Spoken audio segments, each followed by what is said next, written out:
Also tonight, 11 Alive News investigates has obtained new forensic evidence in the case that put a former Gwinnett County police officer in prison for murder. Our Savannah Levins has followed this case for years now as Michael Chappell continues to proclaim his innocence here. And we do want to warn you, some of the images you're about to see are graphic.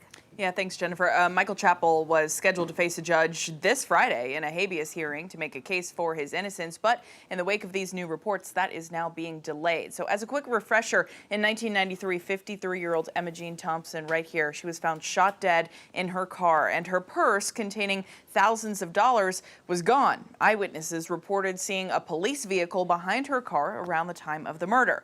Chappell had previously responded to Thompson's home for a theft call. The DA at the time argued that he knew Thompson was carrying a large amount of cash on her and said that was his motive to kill her.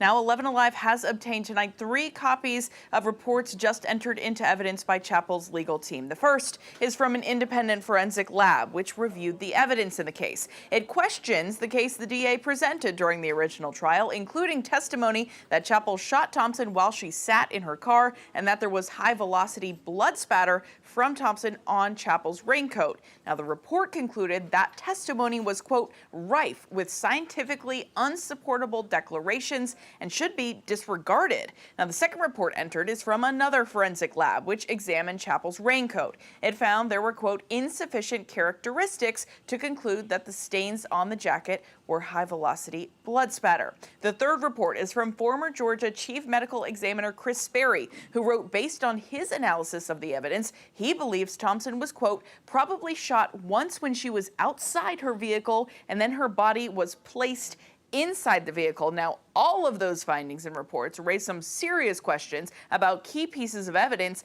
that were key in putting Chappell behind bars in the first place. Still no word on when that rescheduled habeas will take place, but we'll definitely keep you updated. All right, Savannah, thank you so much for continuing to stay on top of that.